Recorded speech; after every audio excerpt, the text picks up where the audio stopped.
Welcome to episode 58 of OTD, your daily dose of soccer history by 17 Laws Guy. It's December 28, 1958. We're in Cairo. This is one of those scorelines that makes you look twice.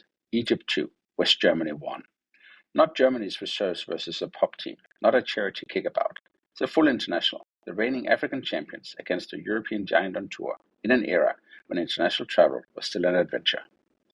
Today in the pod, we'll set the Cairo 1958 context, why Germany even came, and why Egypt weren't nobodies. Look at Germany's traveling squad, the 1954 heroes who are still there, and the new faces. Run the match itself, the goals and the turning points. Talk about the Egyptian protagonists, including Saleh Selim. Then zoom out, why friendlies sometimes produce the most honest shocks in football history. First, the context. Because Egypt 2, West Germany 1, only makes full sense when you remember what 1958 football is. This is pre-Bundesliga Germany. Players are still spread across regional Oberligas, and the national team's travel rhythm is nothing like the modern industrial machine. Tours are as much diplomacy and prestige as they are training camps. You fly long distances, you land tired, you play anyway, and if something goes wrong in the match, you cannot fix it with a bench full of tactical substitutions, because substitutions are just not part of normal international football yet. And Egypt? They are not arriving as a novelty act. They are the reigning African champions, winners of the 1957 AFCON, in the early era when African international football is still being institutionally defined. So yes, there's a gap in European perception, but Egypt has pedigree, infrastructure, and a football culture that takes itself seriously. And in late 1958, they get a visit from West Germany, a major football nation traveling to another continent for a game that, on paper, looks like a routine win. Now zoom in on West Germany's squad, because this is part of the story. By 1958, West Germany are no longer reigning world champions. Brazil are, after the tournament in Sweden 6 months earlier. But Germany still carry the aura of 1954, the miracle of Bern, the idea that this federation is now a permanent member of the world elite. And in Cairo, two 1954 world champions are right there in the match narrative, Helmut Rahn and Max Morlock, names that connect this tour to a most famous day in German football history. But the traveling group is also visibly transitional.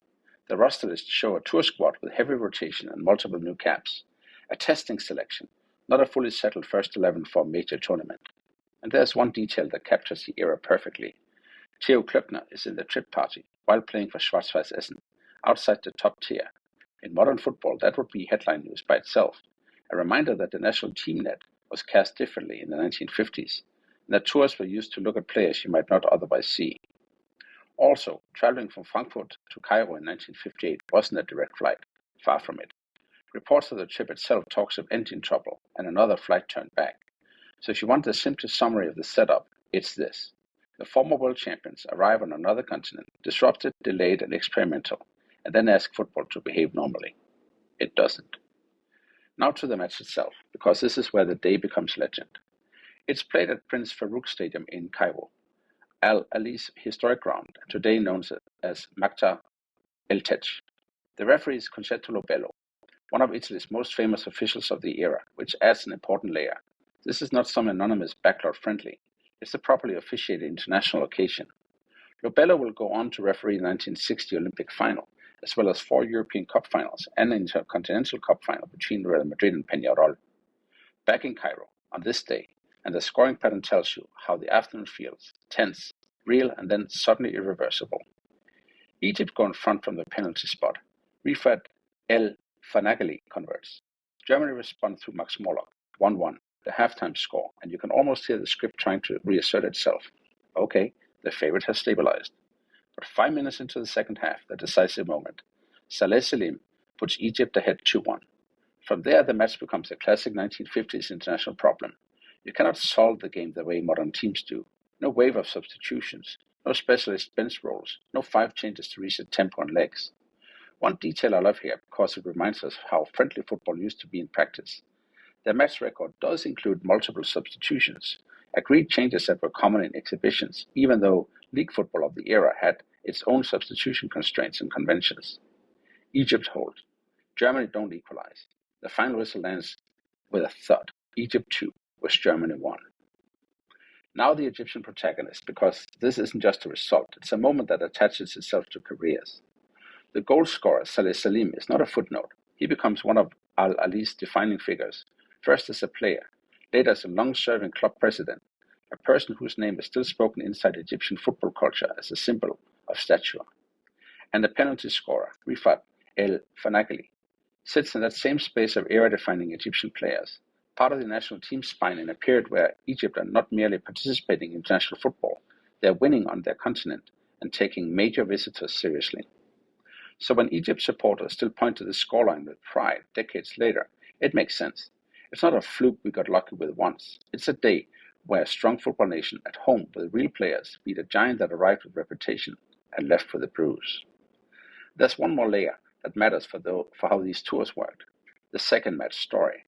On trips like this, it was common to play additional fixtures, sometimes not full A internationals, to satisfy hosts, fill schedules and make the travel worth it. Accounts of this tour describes a further game beyond the 2-1 that did not carry the same official status, the kind of detail that explains how football travel worked before the modern friendly calendar became standardized. Germany won that second match, according to some reports. But history only really keeps one line in bold. Egypt 2, which Germany won. By the way, allow me a nerd fact deviation here, because was this Egypt or was it UAR? Politically, by late 1958, the state name was the United Arab Republic, the short-lived union between Egypt and Syria created earlier that year. In football records, you can see both. Some databases label the team United Arab Republic, some simply Egypt. But in practical sporting terms, the team on the pitch is Egypt-based and is treated in most public football history as part of Egypt's national team continuity. We'll stick with that here. So what do we take away from Cairo 1958? Well, 3 points. First, the word friendly is often misleading. Many friendlies are experimental, yes, but when you put pride, national symbolism, and a giant visitor into a packed local setting, the intensity becomes real very quickly. Second, context creates shocks. Travel fatigue, unfamiliar conditions, disrupted routines, and an era without the tactical safety net of substitutions. All of it increases variance, and variance is where impossible results live. Third, these upsets are football's reminder that identity isn't owned by the traditional powers. England learned that volatility in a different way when they were dismantled by Hungary in the mid-1950s, including the famous 7-1 defeat in Budapest. Different context, same lesson. A giant status is portable only if performance is portable.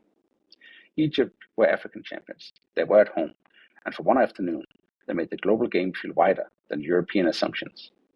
On this day in 1958, Egypt didn't just beat West Germany. They produced a scoreline that still reads like a headline and gave their football culture a permanent reference point for their first ever match and win against a world champion. That's all for episode 58 of OTD, Egypt 2, West Germany 1, and the strange, beautiful mechanics that make international friendlies capable of genuine shocks. If you have other impossible friendly results I should cover, the ones that look wrong until you learn the context, email me at otd@17lawsguy.com. Subscribe and leave the show 5 stars. Tomorrow, in episode 59, we go to December 29, 2022, Pelé, and the closing of the most famous football life ever lived. See you then.